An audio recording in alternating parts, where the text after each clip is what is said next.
Сәлеметсіздер ме, балалар? Бірінші сынып қазақ тілі.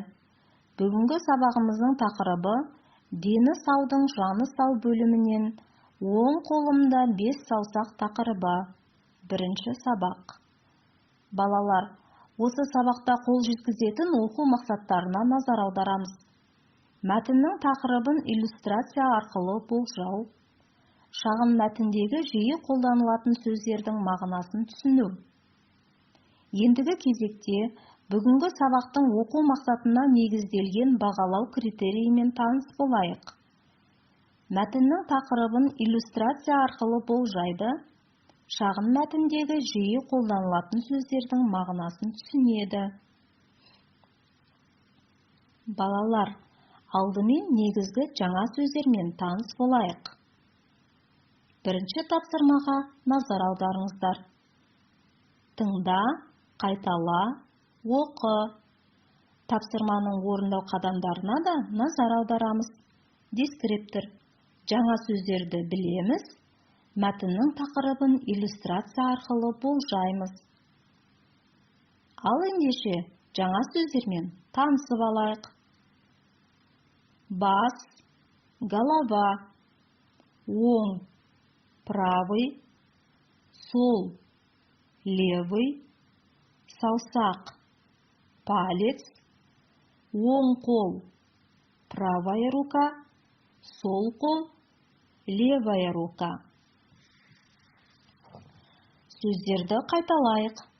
Бас, оң, сол, саусақ, оң қол, сол қол. Суретке назар аударайық, балалар. Алмабек бізге адамның дене мүшелерін көрсетіп тұр. Суретте Алмабек не көрсетіп тұр? Бас, сол қол, сол аяқ, оң аяқ, оң қол. Бас, сол қол, сол аяқ, оң қол, оң аяқ. Олай болса, балалар, екінші тапсырмаға назар аударайық. Оқы, үлгі бойынша сурет сал. Дескриптор. Мәтіннің тақырыбын иллюстрация арқылы болжаймыз. Үлгі бойынша сурет саламыз. Балалар, қолдарыңа қарындаштарыңды алып, сурет салуды бастайық.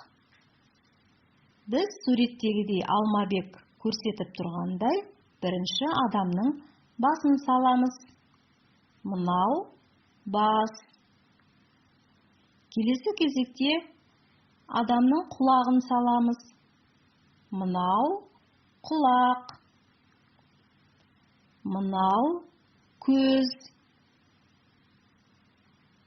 Адамның көзін саламыз.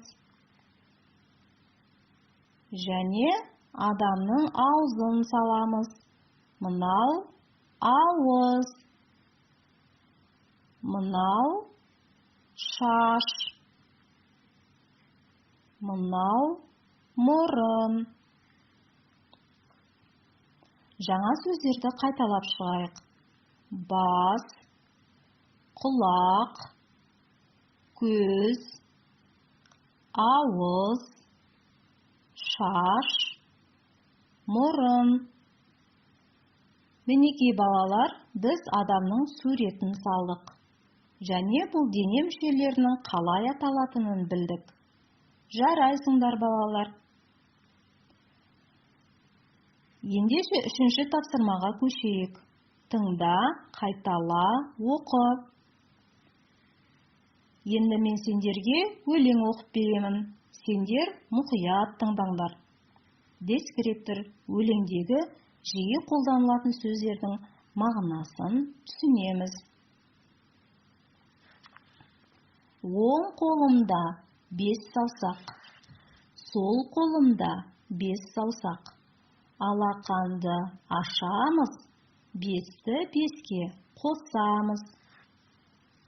Балалар, қандай сөздерді түсіндіңдер? Оң қол, правая рука. Сол қол, левая рука. Жарайсыңдар, балалар. Енді саусақ, палец, алақан, ладонь екенін біліп алыңдар. Жаңа сөздерді қайталаймыз. Саусақ, алақан. Енді балалар, санамақ ойынын ойнайық. Суретте көріп тұрғанымыздай, біз қазір саусақтарымызды санап шығайық.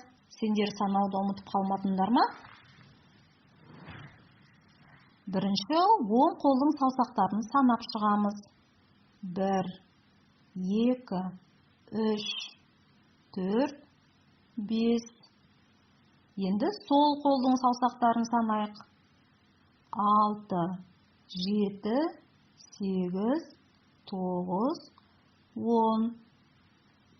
Жарайсыңдар. 5-ті 5-ке қосқанда қанша болады екен? Жақсы, балалар, 10 болады екен.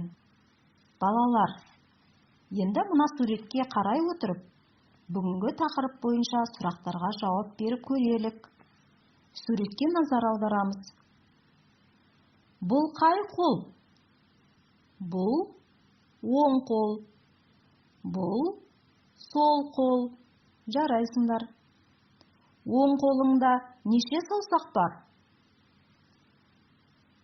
5 саусақ бар. Сол қолыңда неше саусақ бар?